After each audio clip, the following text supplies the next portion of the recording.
homebrewing, the game you know and love, versus trying something new. This debate often pops up in my videos about homebrew ideas for D&D 5e, where someone inevitably says just to play Pathfinder, or folks chime in to share how a lesser-known role-playing game has already perfected the fun mechanic that I've tried to plug into 5th edition. But on the flip side, whenever I make a video about trying a new ttrpg system, some people jump in asking why they would ever take all the time to learn a new game when you can just homebrew 5e to suit your needs. I think the underlying question behind this debate goes something like, can one system do it all? Or perhaps, how far can you stretch one system before you may as well play a new RPG? And in this video, we're going to answer that question with some of my own experiences and with the perfect case study. A comparison of 2 games by the same publisher, or really one game that was developed twice. First, with a brand new ttrpg system entirely devoted to evoking the world and themes of adventuring in Tolkien's Middle-earth, and later by molding the main features of this original Lord of the Rings system onto the fun and simple framework of 5th edition in hopes that it would reach more people. Now, I can save you some time here. If you ever watched a video of mine before, you know that my final answer to this question is, of course, to choose whichever system or style or set of homebrew rules brings the most fun to your table. But I want to explore this line between when to homebrew and when to just learn a new game, and hopefully help you examine where and how to draw that line so you can have as much fun as possible at your table. Because I'm Bob, this is where we learn how to have more fun playing RPGs together, and if you've already figured out that line for yourself, please share your thoughts in the comments to help other folks coming to this video for answers while I summarize my own preferences. For me personally, I've learned that it comes down to the game's foundational themes, the tone of those themes, and how well the mechanics express those themes, capture the right tone, and stay pretty rules light. Before we dive in, I'll clarify that the publisher did send me these books for free, so technically sponsored, but they are not paying me to make this video, and trust me, we're gonna get a little more critical than usual by the end of this video. Neither of these Middle-earth games could become the game for me. So let's start with a superficial look at these books.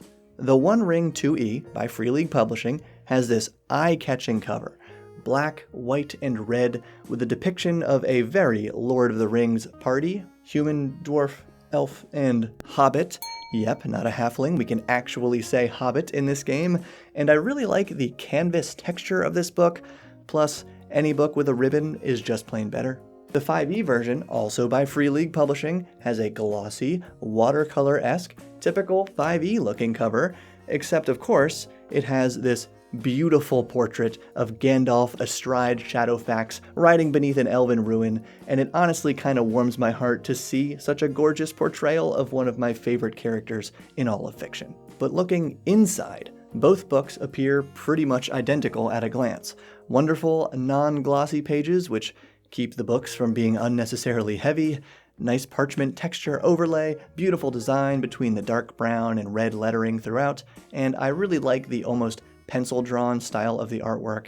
Every piece looks great. The One Ring version also offers a starter box set that includes a giant fold-out map with a stunning map of the Shire on one side and Eriador, the region of Middle-earth where much of the Lord of the Rings takes place, on the other side. There's a set of dice, which we can talk about when we cover the game's core mechanic, there's cool equipment cards, there's cards for remembering how combat works, and there's 3 booklets: the basic rules of the game, 5 adventures to play in the Shire, a lore book about the Shire, which was probably my favorite part of everything they sent me, and several pre-generated character sheets, mostly ancestors of hobbits that you already know and love. Then, for the 5e version, all of this printed material in the One Ring box is packed into this one hardcover book, Shire Adventures, but of course it doesn't include the dice, the cards, or the fold-out map. And finally, both versions have a GM screen, and I gotta say, the 5e GM screen has vastly cooler artwork. Like, that is what an orc and a goblin are supposed to look like. And both of these screens came with a little booklet on Rivendell as an adventure location, not a module or anything, because there's no conflict, but it's a cool place to talk to Elrond. Now, before we talk about why I'm way more interested in playing one of these games over the other, I want to lead into that by summarizing my personal experiences homebrewing D&D versus playing new games. So as I've said in many videos over the years, I started playing D&D in 2015 with a group of close friends where my DM had played a bunch and he owned the 5e PHB, but we barely used it. He made the world himself, and we pretty much all homebrewed our character classes even though we had no idea what we were doing. Like, some of us had character sheets for 5e, but some of us had sheets from 3e, etc. It was ridiculous, but it was one of the most fun campaigns I've ever played, and that's just how my friends and I often played games together. One of us would kind of know the rules, but as a group, we would just make up the rest to make sure it was fun for us. So I was predisposed to homebrewing role-playing games, and then that's exactly what I did as a GM. A year later, I ran a game that same way, and less than a year after that, I wrote my own RPG. I've mentioned this a few times, but I've never made a whole video about it. Basically, it was kind of based on D&D 5e, but rather than using classes, characters were built with a skill tree system. So in that way, my game was very different from traditional and modern variants of D&D, but I literally titled it Dungeons & Dragons Homebrew.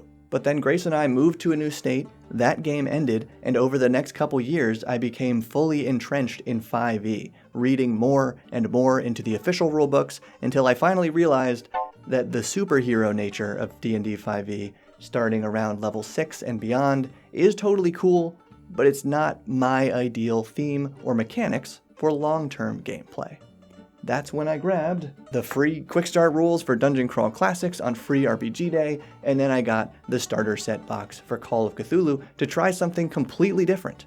But I did not yet prioritize actually playing these new games, because low-level 5e was and is still really fun for me and my players. That's why I published a bunch of low-level 5e one-shot adventures on my Patreon, which you should totally check out, because for a limited time, new Builder tier patrons can get this month's 5e pack, my updated Homebrew lockpicking minigame, and a heist-themed 5e one-shot adventure from last month. But yeah, low-level 5e really fits those personal preferences of mine that I mentioned earlier.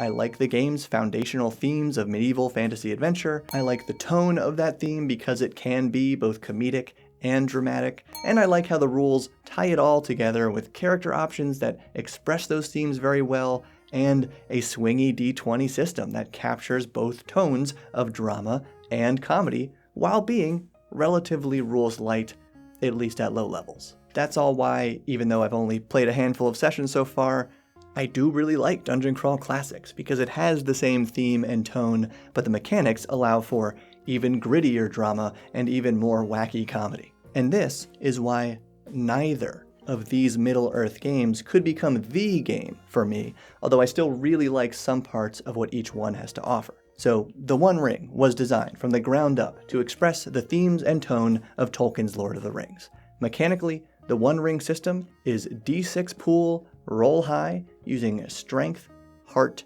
and wits. So much like Critical Role's Candela Obscura, which I made a recent video about, each of these three main stats has a few skills, and you roll a number of d6s based on your character's aptitude in a given skill, where more dice and bigger results help you succeed. And for the same reason that it's used by Candela Obscura, Blades in the Dark, and more, I think this D6 pool style of action resolution lends itself to a much more grounded game, still ripe for drama. Whereas a swingy D20 with critical fumbles and critical successes is better for comedy. And while I already said how I love comedy in my games, I greatly appreciate how the D6 pool system helps the One Ring maintain its dramatic tone and just take itself more seriously. So even though The Lord of the Rings 5e doesn't have any goofy tables for rolling a natural 1 on a d20, that's still where my brain goes, and that doesn't feel right to me personally for a story taking place in Middle-earth. Okay, but now I'm kind of curious. Comment below, what are some moments in The Lord of the Rings where a character totally rolled a nat 1? Like Gollum tripping into Mount Doom, Ring Wraith's perception check stabbing the dummies in the beds in Bree? There's gotta be more. Alright, so at this point it's clear I don't think I'd personally enjoy the Lord of the Rings 5e as much as the One Ring, but of course it would be way easier for both myself and my players to sit down and play a couple sessions of the 5e version because we all already know how to play 5e. Lord of the Rings 5e is also probably one of the best low fantasy 5e clones that I've seen yet. The classes are mostly based on fighters, rangers, and rogues, and bards, but without spellcasting. And a small thing, I really like how the equipment uses a silver piece standard for prices rather than gold. But in both games, I like how there's a clear distinction between the adventuring phase of gameplay and the fellowship phase, where characters recover from influence of... And I like how there's just more GM support for the social and exploration pillars of the game through some new mechanics called Council and Journey. So I can totally see myself having fun with how the One Ring gives much more equal attention to the combat, social, and exploration pillars of fantasy adventure, but I personally don't want to blend those Council and Journey rules into my 5th edition games, at least right now. So overall, I can absolutely see myself trying out the One Ring starter set, or just throwing the 5e Shire Adventures into a game, because both of these would be easy to get into.